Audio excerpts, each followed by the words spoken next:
interzis copiilor sub 15 ani. Genul programului: documentar.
In the beginning was the Word, and the Word was with God, and the Word was God. He was in the beginning with God. All things were made through him, and without him nothing was made that was made. In him was life, and the life was the light of men. And the light shines in the darkness, and the darkness did not comprehend it. He was in the world, and the world was made through him, and the world did not know him. He came to his own, and his own did not receive him. Majesty!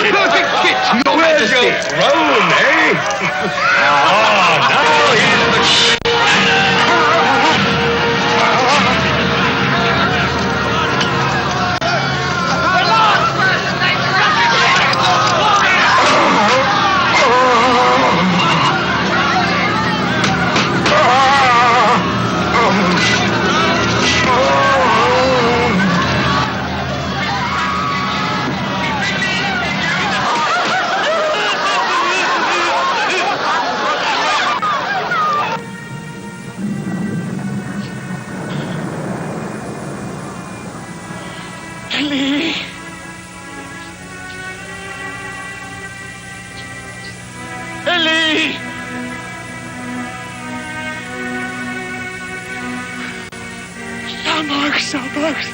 the...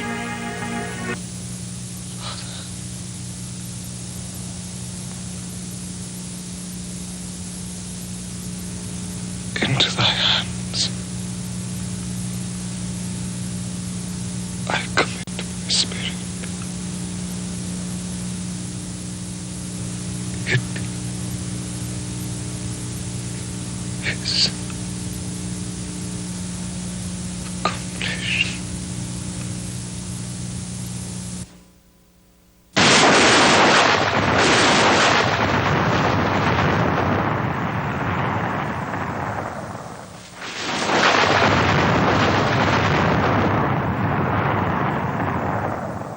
Since the beginning of time, mankind has been curious about secret things, the unknown, the dark arts. But although the desire to know more lies deep within the soul of every human being, knowing more does not come without a price. It is that desire that gives place to the greatest discoveries and opens the door to the greatest deceptions. Queen of heaven, queen of hell, horned hunter of the night, lend your power unto our spell, and work our will by magic right. For those who would embark on the spiritual journey to know more, the path is full of danger. The cost of breaking through the barrier of the known into the unknown is high, even tragic.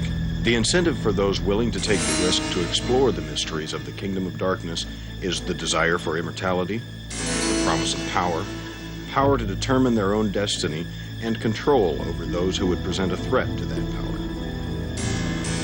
The clash and conflict for power, the insatiable lust for more, and the utter, inexpressible evil disregard for human life has left a trail of bloodshed and plundering throughout history. The pain and chaos continues with the desensitization to danger and the glamorization of evil. news has left us callous, while Hollywood entertains us with horror until it becomes nothing unusual. Is there a supernatural power behind the craving for power? Is there a systematic and deliberate plot, a diabolical force behind the mayhem and pain? Is there a general reorientation and repackaging of darkness that presents it as normal and appealing? You look nothing like the devil. Oh, really? I suppose I could have gone this way. But it's so trick-or-treat. It's true! Could it be that this assault and injury against the human race is more than just a coincidence, an accident, a random act of violence, as we would wish to believe? Is it an alien force that threatens us, or does he dwell in the midst of us? Could it be that the God of this age has come to claim his own through an internal and external human takeover?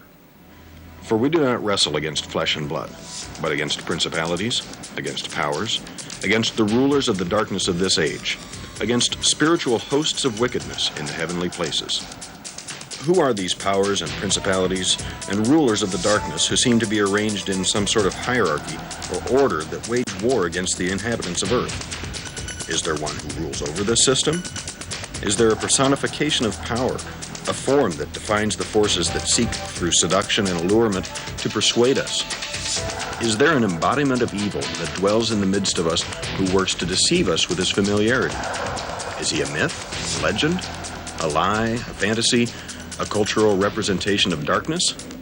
Or is he real? According to George Barna, in a poll taken just last year, 60% of non-Christian Americans believe that the devil, or Satan, is not a living being but a symbol of evil. 45% of Americans professing to be born-again Christians do not believe the devil is real. And we've got some young people here who are willing to talk to us about their opinions about who's the devil. How does he relate today? Is he real? Is he a figment of people's imagination? And we're just going to have a free discussion. We're going to let you in on it, so here goes. Okay, let's take some names here. Who wants to go first? How about you, sir? All right. What's your opinion of the devil? Your name, your opinion, what's going on with you? Well, my name is Nick, and the devil, I don't believe I've ever met him. Okay. If I did, I don't think he'd reveal that to me. Yeah. So I don't know if he's real or not. Okay. You've never He or encountered... she. He or she. Okay. How about you, Katie? Just from what I've learned in, like, what's it called, Sunday school? Oh, never been there. I did, can you come a little closer? I guess, the devil's like the antithesis of God. It's a fallen angel. Who's he to you? Have you got any opinion yourself? I haven't really thought about it. Okay. Never been an issue in my life. How about you, Kristen? I think the devil's very real. I think inside us we have God and the devil playing out the forces of good and evil. And Satanism is basically bringing out the devil inside of you. Your shirt. Tell me about your jewelry, your shirt, how you dress. Why do you dress that way? Yeah, this is the symbol of Baphomet, the goat head, the satanic symbol. I have it on a necklace too, and an inverted cross. Why do you wear it? Well, I mean, I feel really comfortable about coming out and showing people who I am and what my beliefs are, and I just feel that that's the way I want to express myself. So would you say the devil is a real being? Or Yeah. Okay. Yeah, I feel God and the devil are real beings, and that you also have them inside of you as well, working through you. I believe they're real beings as well as forces inside a person. So have you ever had that force inside of you? I felt it a couple times. I don't know, a lot of people don't believe that. They believe in like miracles and like experiencing Jesus or seeing Jesus or whatever coming to them and performing miracles. I think it goes the same way with the devil. I think you can witness things where it's not like you physically see him and he's physically talking to you, but you can feel his presence and feel that he's working through you just like you can with God. How does it feel when he's working? It's just, you just feel the energy. So do you worship the devil? I participate in some of the satanic rituals, but mostly they're just to bring out the devil within you. They're not really getting down on your knees and worshiping like you do God. Or you. Have any of the rest of you ever had any of that kind of experience? Yeah. But I think what I learned from it was it had the same fallacies that religion ever held. It was inconsequential to the human need to understand. I think more than anything, it probably just produced a lot more confusion inside of people than anything else. So do you believe that there is a devil? And if you do, how would you describe it? I would describe the devil as your best friend. I would say that he's the guy that'll always be there when you need him. Given the disparity of opinion on the true nature and intention of this force, and the diversity of descriptions regarding his identity, it would be no wonder that there are differences of opinion regarding his very existence. Would it not appear that the tried and true strategy to divide and conquer has been executed brilliantly? After all, would it not be to his advantage to persuade those he is trying to deceive into denying his very existence and conceal his true identity under the guise of the familiar and acceptable? The more we see of him, the less we are shocked by him. So who is the devil? Is he real? If he is, who created him? Can his power be destroyed? If it can, how? When? Where? He has come to us using many names: Satan, Lucifer, the devil, Apollyon, Abaddon, Belial, Beelzebub, and he has just as many titles: the accuser, the god of this world, the tempter, the angel of light, prince of the power of the air, the evil one, the prince of darkness.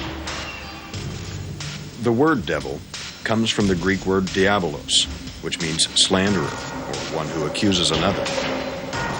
The word Satan comes from the Greek word satanas, which means the adversary, one who lies in wait for another or sets himself in opposition to another. These names illustrate two aspects of the creature's true character and method of operation.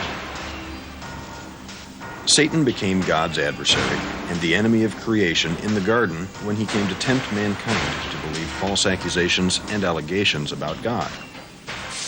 Who are you carrying all those bricks for, anyway? God? Is that it? God? Well, I tell you, let me give you a little inside information about God. He sets the rules in opposition. It's the goof of all time. Look, but don't touch. Originally designated as the worship leader of heaven, Satan was designed and designated to lead worship, not be worshipped. When he decided to become the object of worship, he rebelled against God and the 2/3 of the angels who had remained loyal to God.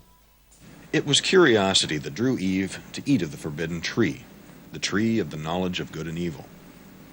Disguised as a serpent, the accuser used Eve's innate innocence and ignorance of evil to entice her. Using her curiosity, he seduced her into disobeying God simply by planting a question in her mind. Is God good, or is he keeping something from you, something that will make you more like him? Did God really say, you must not eat from any tree in the garden? For God knows that when you eat of it, your eyes will be opened, and you will be like God, knowing good and evil. The devil is described in Scripture as the accuser of the brethren. When he stands before God, he makes allegations and accusations against mankind. He admits that he walks the earth to and fro.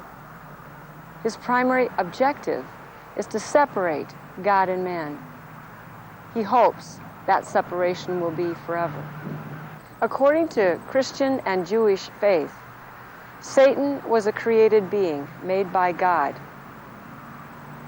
He now operates as an angel of light. As a matter of fact, his name, Lucifer, means light. In his original beauty, he stood at the zenith of God's creatures. The book of Ezekiel gives a very poetic description of that beauty. You were the model of perfection, full of wisdom and perfect in beauty.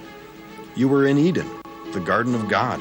Every precious stone adorned you: ruby, topaz and emerald, chrysolite, onyx, jasper, sapphire, turquoise, and beryl. Your settings and mountings were made of gold. On the day you were created, they were prepared. You were anointed as the guardian cherub, for so I ordained you. You were on the holy mount of God. You walked among the fiery stones. You were blameless in your ways from the day you were created, until wickedness was found in you. Lucifer was not satisfied. He wanted more. Ezekiel goes on to say that Lucifer became vain. His vanity corrupted his wisdom and his nature. He became filled with violence within and sinned. Lucifer convinced a third of the angels to join him in revolting against God. He desired to usurp God's authority and rule the universe himself. The prophet Isaiah wrote, "How you are fallen from heaven, O Lucifer, son of the morning. For you have said in your heart, I will ascend into heaven. I will exalt my throne above the stars of God. I will also sit on the mount of the congregation, on the farthest sides of the north. I will ascend above the heights of the clouds. I will be like the Most High." Though Lucifer failed in his attempt to rule the universe in God's place, he nevertheless continues to build his kingdom on earth in an attempt to thwart God's plan for mankind. Through lies, confusion, and division, the devil camouflages his evil intentions by clouding the reality of certain ideas, beliefs, concepts, customs, rituals, and religions, making them appealing and acceptable. He is a master strategist in creating illusions. He comes as a friend, a benefactor. Well, I think I first got involved with, it started with just kind of like a fascination with the occult and the mystery around it. I think the real involvement started with Ouija boards. Yeah, but when I got older and I started searching for answers to life's questions, I turned to the devil. I think I was just kind of searching maybe for the meaning of life or why I exist, you know. It was probably more like he found me because he saw me searching and looking for answers. Satan now comes as an angel of light, transforming, concealing his true identity. He does not come with a tail and horns and a pitchfork. Rather, he comes as intense fear or thrilling horror or a promise of power or position. He comes with gifts, with wealth, with promises of safety. He comes as the subtle suggestion within, enticing and alluring men into believing him, coming to him without resistance. Are you kidding? I have to give you my soul? After you've had your wishes, of course. But it's my soul. What's the big deal? Have you ever seen your soul? Do you even know what it is? Well, of course. It's the thing that Has yours done anything for you so far? No, it's like your appendix. You'll never even miss it. Hey, yeah, well, if it's so useless, then how come you want it so much? Jesus described him as a liar. He was a murderer from the beginning. He's a thief and a robber who comes to steal, kill, and destroy. His intention is clear and unchanging. He desires the ultimate annihilation of mankind. His web of evil ensnares the world and its unsuspecting inhabitants in an insidious and deliberate scheme. He has devised a strategy and set up a system of pain and destruction to operate in every sector of human endeavor and experience. Satan's strategy especially targets critical areas of human life and development, such as worship, communications, relationships, resources, systems, and functions. Worship is the ultimate indicator of love and power, and as such, is an integral part of Lucifer's motivation. Originally designed as the worship leader of heaven, Lucifer was created for worship, not to be worshipped. His desire to be the object of worship caused him to incite a revolution against God and the 2/3 of the angels who had remained loyal. Idolatry and demon worship can take many forms and have spawned countless religions, cults, and occult practices. Mankind's innate fear of the unknown and his natural desire for power have mingled to breed a strange assortment of beliefs and customs. Every culture in every age has created rituals to stave off evil or to curry favor. None seems to be without its own set of superstitions, supernatural phenomena, and spiritual expectations, all of which are in direct violation of the first and second commandments. You shall have no other gods before me. You shall not make for yourself an idol in the form of anything in heaven above, or on the earth beneath, or in the waters below. You shall not bow down to them or worship them. In Leviticus 17, God made it clear to his people that if they were going to be his people and enter into the covenant of his protection, they could no longer offer their sacrifices to demons. History shows that not only were these commandments ignored, but people deliberately chose to delve even further into the kingdom of darkness. The book of Deuteronomy provides lists of practices forbidden by God. Plagued by disbelief and afflicted by the consequences of their choices, the Israelites failed to heed the strong warnings made by God throughout the Old Testament. Despite God's warning not to worship demons, they continued to choose to come under the influence of carved images, sticks, and stones they had designated as gods, not realizing that the power behind the object was a demon who worked the magic and gave them power.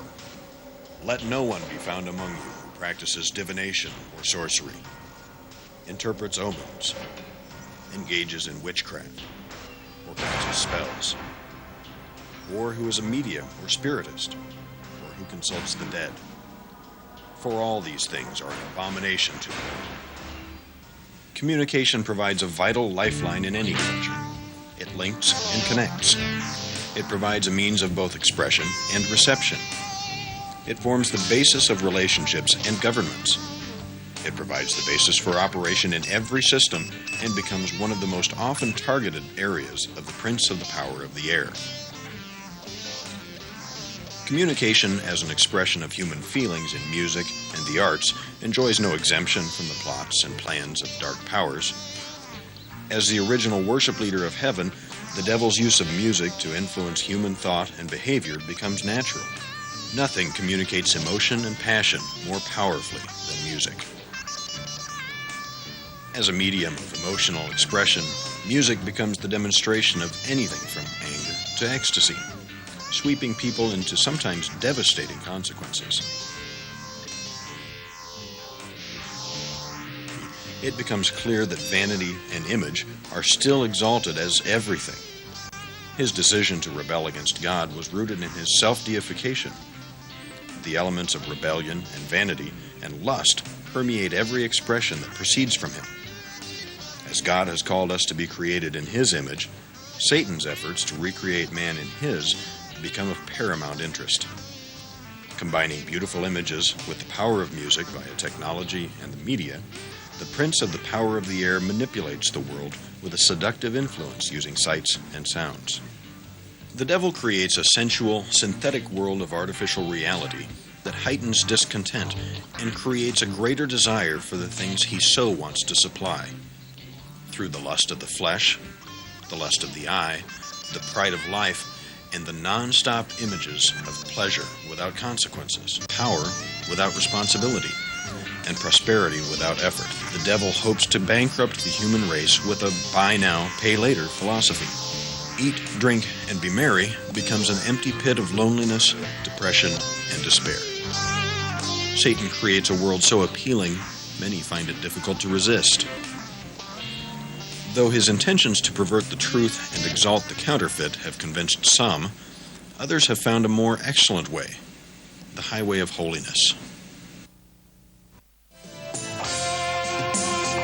The effect of repeated exposure to enticing images, coupled with the need to escape the growing feelings of emptiness, make a profound impact on the human spirit. Relationships with real people often suffer and end tragically under the pressure. When faith in human relationships fails, people often turn to alcohol, meaningless sexual encounters, and suicide. And that's just the way I lived all my life. But I was just surviving. And I was serving this master. And the master, the road is so broad and wide to hell. And the master is the master of deceit. And he had me deceived that I just had a problem with drugs or with anger or with other people. And all the while, he just had me enslaved to him. He was the master deceiver. As is often the case, in the desperate search for meaning and significance, some are enticed into seeking a deeper revelation and relationship with spiritual beings. originally created to be in a spiritual relationship with God, makes turning to the spirit world for answers a natural response. Though many seek God for comfort and redemption, others choose a more mysterious and forbidden path. Wanting the more immediate pleasures and promises that evil offers makes hedonism, paganism, witchcraft, and Satanism all popular alternative lifestyle choices. Accessing the spiritual world can take many avenues and can begin as easily as going to a movie or reading a book.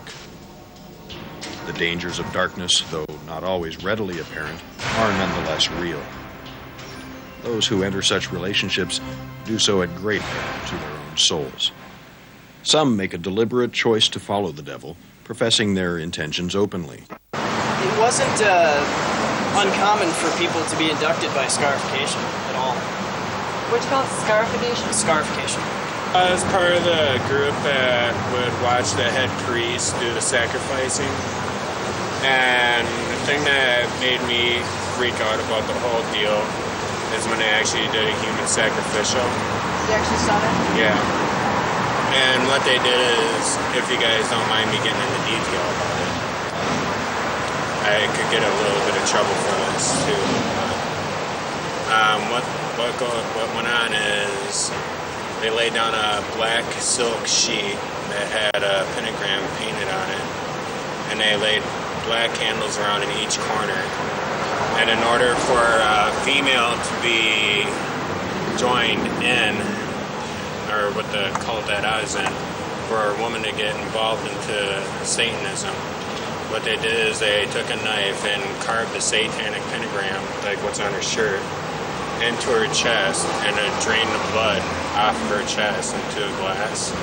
And it passed it around to each person. They'd have to drink out of the glass. So they'd have to drink this other person's blood. And then that girl was a member of the satanic cult. Did you actually see a human being sacrifice them? Yeah, and that's what scared the hell out of me, and that's why I decided to quit it. It's on end where I'd hear the voice of small children screaming when I close my eyes at night to go to sleep. And also, I'd walk around, and from leaving the satanic cult, there's been forces that actually threw me against walls. And I went to church one day to free myself from it. My arm literally busted open in the spot. I got a little bit of a scar to prove it, so I graded that. And my arm started gushing blood out. I mean, I would not want to see anything like that happen to you. So I would suggest giving it some deep thought. I mean, it's nothing to mess around with. It's getting in touch with the dark side of the world. And a lot of people think, well, demons ain't really all that real. But what I saw... What did you see? I was laying down one night, and I heard something rattling underneath this little bamboo bench that I had. And I looked underneath there, and I just heard something laugh with a demonic growl. And it laughed, and I heard something scurry across the floor. And the next day, I was cooking some breakfast, and I saw a tail that was probably about like that around, that had no hair on it. It was all skin and veins. And I saw that, and I was thinking, well, that's just a snake. But then again, after that, I heard the same thing rattle, some rattling up against something, and I heard that little laughing.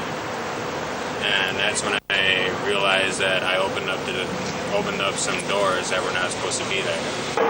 Pulled in by the congenial, self-serving presentation of dark powers, they make their initial entrance through portals of light. The incentive to connect with darkness is enhanced by the thrill of horror or the internalization of power and the feelings of being in control. Casting spells and mixing potions to manipulate others makes the practice of witchcraft both fun and appealing. They actively seek out a relationship with Satan for assistance and guidance. And I wanted to have my own, power and to go straight to the man they're worshiping anyway, Satan. Yeah, I guess it just started with, like different chants and stuff. I guess I got kind of greedy, and I just started commanding these spirits to do what I wanted them to do. And it appeared to me like they were doing it, because I'd see my friends manifest all around me. Well, I was walking to work one day. I was supposed to fill in for my dad while he was at work. And I looked across the street, and I looked through the window, and he was in the store talking to this man. And instantly I just felt fear just move through my body, just instant fear. And I looked at his face, and it was his body, but his face was the face of this demon. It had these short, stubby horns and this kind of green leatherish face, kind of went down and kind of pointed, and it was looking right at me. And I kind of went insane after I saw it. And I think something got inside me because I kind of just completely lost control of my life. I felt like I was kind of just trapped inside. Like I knew what was kind of going on, but I was kind of helpless to do anything about it. It wasn't like they were telling me what to do. They were doing it through me. It just felt like I didn't even have any control anymore. I'd gone too far in this thing. And when it felt like I had lost control, that's when I got scared, because before that, it felt like I was in control of the situation.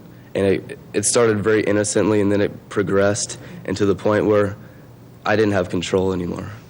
Satan had brought me to an all-time low, and I felt like there was so much of him in my life and so little of me that it's like he almost brought me into a different spiritual realm at times. And where I would see these little black dots floating around, and I wasn't on drugs, I was completely sober. It's almost like he brought me into the spiritual realm to see what was going on or something. But there's all these black dots, and instantly I knew those were demons. I didn't actually see the entire body of the demon, but I saw the dots and how they would fly from person to person, and they'd attach themselves either on their shoulders, or if they wouldn't attach themselves, they'd just visit the person and move on. Well, they looked about softball size. They all looked black. Some of it looked like blacker than other ones, but they were all about softball size, and it felt like I had power like over them. Like I could tell them to go to that person and focus the energies or whatever that on them, and I could see this dot come and attach itself to the back of this person, and it would stay there. To the skeptic, I'd probably tell them, I think for a split second, if anyone's thought of the spiritual realm, they'd have a completely different perception on life, because the Bible even says the spiritual is more real than the physical. And I know for a fact when I started doing this stuff, and the demon would attach himself, I could smell the burning of flesh. When I made a conscious decision to give my life to Christ, the pastors would bind the spirit in me, whatever spirit they were dealing with, and cast it out in the name of Jesus. And they'd pray in tongues, or they'd say, be loosed in different things. And it felt like this thing was being literally ripped out of my soul. And it was extremely painful. At times, thing would take over my body, and I'd roll around on the carpet, and I had rug burns all over my face and arms and stuff, and it was extremely painful. It is extremely painful. Others make choices unaware of the dangers of evil.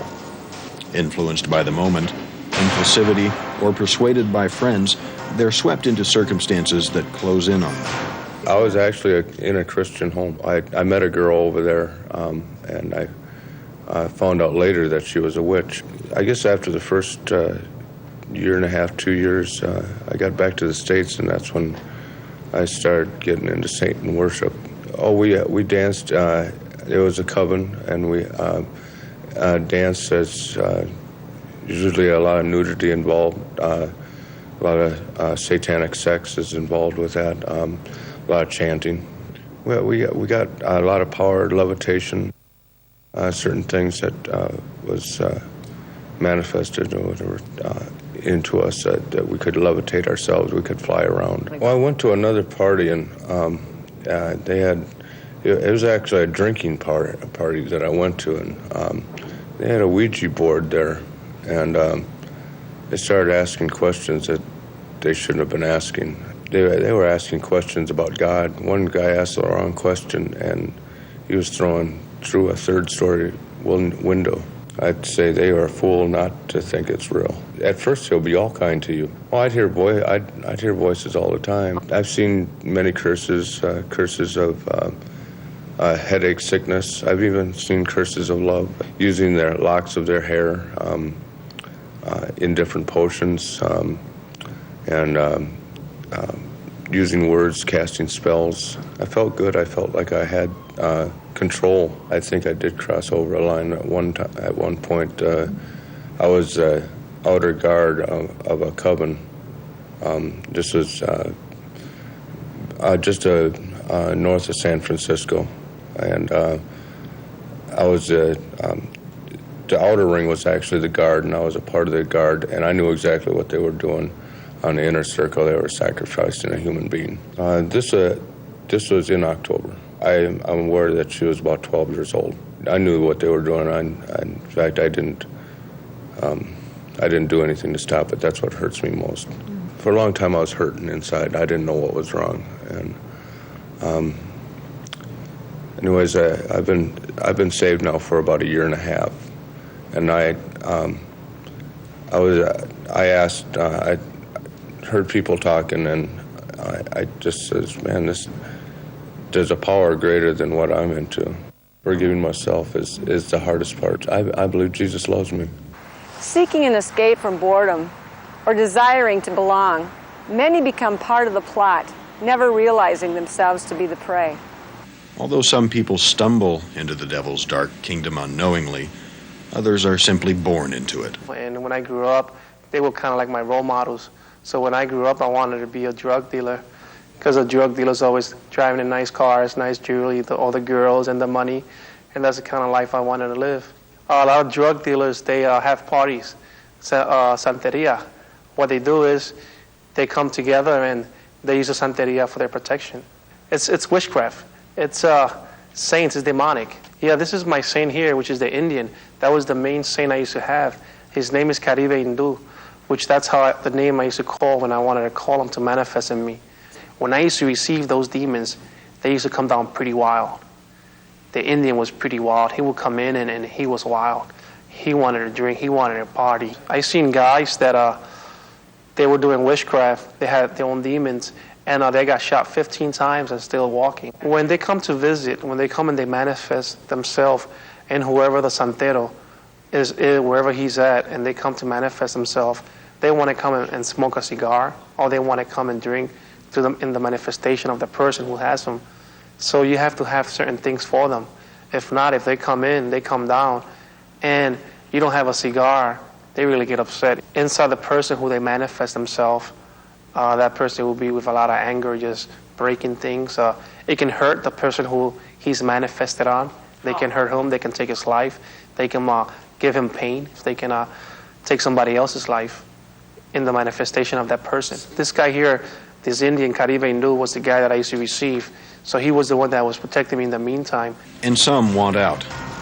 They've had enough. This 26-year-old dungeon master decided to burn over $7,000 worth of maps, manuals, and related Dungeons & Dragons instruction books and paraphernalia after 2 serious attempts at suicide. Encountering physical heart problems and constantly being stalked by voices in his head and demons in his house persuaded Mike to take a look at his life. Did you feel away from God and estranged when you were playing this? Yeah, I mean, I was, went to church the whole bit. Didn't quite know the whole truth, but, I was basically your good Christian kid brought up, and go to church, go to Sunday school every Sunday. And playing this in addition to all At that. the same time, yeah. So what made you decide to give it up? About 2 years ago, one of my friends seen that I was ready to hear about Jesus. I'd had enough, and I had actually tried to commit suicide, but that attempt failed. And what happened was I got just stopped, basically, by God, or one of God's messengers, and got stopped and could not commit suicide, and there was no explainable reason why my vehicle would not turn off the road when I yanked the steering wheel at 110 mile an hour.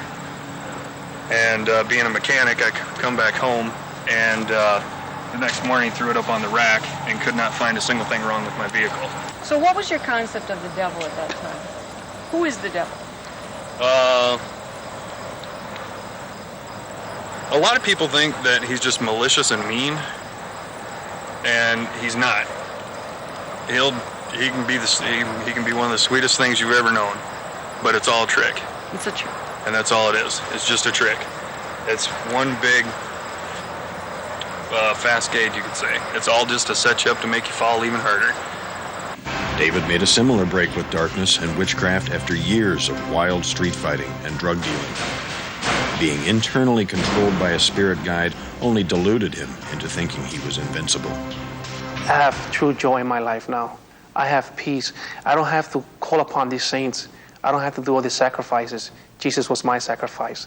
So all I have to do is call upon him. And when I find myself in trouble, I can pray. And Jesus always gives me the peace. He's always there with me. There is a better way. And the witchcraft is false. It's a deceive. That's not the way. Jesus is the way. Who the Son sets free is free indeed, Father God. You do not have to be in captivity. You do not have to be in bondage because you came to set Guarding and conserving the earth and its resources protects our future. Destroying the seed becomes an effective way to destroy the future of any culture, the human race. Our children carry hope and the human generation, ranging from the blatant and obvious to the socially acceptable. The assault on the children becomes one of the devil's most well-devised schemes. He undermines both parental authority and their attempts to protect them. He recreates human responses through psychological reconditioning, trauma, exposure to danger, neglect, deprivation, and family dysfunction. Although parental care and affection for their children would seem to be a natural and common bond among all peoples, the staggering number of reports of abuse and violence by parents toward children, either by design or dysfunction, seems to be growing out of control. Well, I work with children who are seriously emotionally disturbed. That would be under SED diagnosis. That comes from the DSM-4, which would be examples maybe ADHD, depression, schizophrenia, schizoaffective disorder, those sorts of things. I guess what I see is, what comes to mind is confusion. They don't really know where to turn to, the parents or the kids. They're not able to relate to each other. They're feeling anxious quite often. I even see it in some parents. I've seen even break out and things in their hands and on their arms and that sort of stuff because they're so anxious they don't know what to do with their children. I have run across some parents who really don't want to be parents. I have some kids on my caseload who are abandoned. It seems like it's getting worse. The cases are getting worse. The children are getting more violent. The internet. Oh my gosh. Most all my clients staffed are just, most of them kids have been perverted through the internet. The heathen nations of the Old Testament sacrificed their children to the demon god of Moloch and the Baals. The children of Israel also began to sacrifice their children to demons. The practice infuriated God. The shedding of innocent blood to invoke the favor and protection from demons became a common practice. Though the practice of child sacrifice still flourishes in the earth, few would accept the practice of placing their babies on the altars of gods and goddesses as socially acceptable. Modern technology, education, and legislation, however, have given our society permission to place those babies on the altar of stem cell research, personal convenience, and individual rights. The issue of human life has shifted from one of moral absolute to legal debate. Children who survive the womb continue to face the more subtle dangers that come through toys, games, TV programs, advertisements, video games, peer pressure, and books. Even parents who love their children and take responsibility for protecting them often become unwitting accomplices in the assault. Under the guise of popular children's literature, fun, fantasy, and learning to read, the devil has set a new string of traps. Teaching them spells, incantations, and witchcraft has become a multi-billion-dollar business. Petrificus totalis. The principle is that if you learn certain words, you can have power. And the books, the Harry Potter series, are connected to websites that get you into arenas where there are experts at teaching you the spells, the legitimate spells. What the reader is being introduced into in Harry is that there is legitimacy in rituals and spells, which are a sort of another word, let's say, of repetitive prayers, as Jesus said in Matthew, that don't be like the Gentiles and the pagans that just repeat their prayers for what they want. All forms of life on Earth are sustained in and through systems and functions. All systems, both naturally occurring and man-made, are based on laws and absolutes. Although they can and often do function under the stress of less than ideal conditions, life and its processes operate best in a state of order and equilibrium. Physics, mathematics, and justice all operate to maintain balance and alignment in relationships. Homeostasis and harmony promote health and safety. Optimum performance and quality of life are found when life processes are in harmony with the rules that govern that system. God is a God of order. He has set all things in their proper order and course to promote and protect life. The devil comes as a destroyer. He promotes confusion and is the source of chaos. Pain and hurt are the byproducts of this disruption. That dysfunction can manifest in the human body as disease or in society as rebellion. It comes to corrupt the flow of life and withhold those things necessary to its continuance. Disruption and breakdown of systems and functioning of those systems in individuals, families, and governments all bring imbalance and separation. The loss of balance takes away peace and promotes anger and anxiety. True to his nature, the devil delights in creating havoc in God's creation through illness, disease, depression, and failure. He promotes lies and discord within families, unleashing strife among people and war between nations. He perverts justice and tampers with the foundation stones of nature itself, influencing individuals to follow him. Why? What are the devil's intentions? Is it his destiny and final call to rule the world and gather the souls of men? The Bible gives strong indications that indeed it is. During Jesus' temptation in the wilderness, just prior to the start of his ministry, the devil tempted Jesus to exchange his power and sonship for immediate rulership of the world. All these things I will give you if you will fall down and worship me. Jesus was not persuaded by the offer and refused to take a shortcut around the cross. Only the victory of the cross, established by Jesus Christ, stands between us and eternal damnation. The demonic forces aligned against mankind can be thwarted only as true believers in Christ enforce that victory. It was to them that Jesus imparted his authority to cast out demons and bind the forces of darkness. Despite the devil's power and influence, he is not omnipotent. Jesus continues to wage war against him through his church. I will build my church, and the gates of Hades shall not prevail against it. I give you authority over all the power of the enemy, and nothing shall by any means hurt you. Satan has established an evil moral system to oppose and destroy all that God holds dear. The stakes are high. The eternal destiny of every soul on earth hangs in the balance. Though the devil has technically already been defeated, the contest continues. Knowing that the destiny of each individual is determined by that individual's choices, the devil sees plenty of prizes yet to be had. As that final hour approaches, the devil continues to mount his final assault against the throne of God, Armageddon. And I saw the beast, the kings of the earth, and their armies gathered together to make war against him who sat on the horse and against his army. Then God will come down from heaven and devour him, and the devil will be cast into the lake of fire and brimstone, where he will be tormented day and night, forever and ever.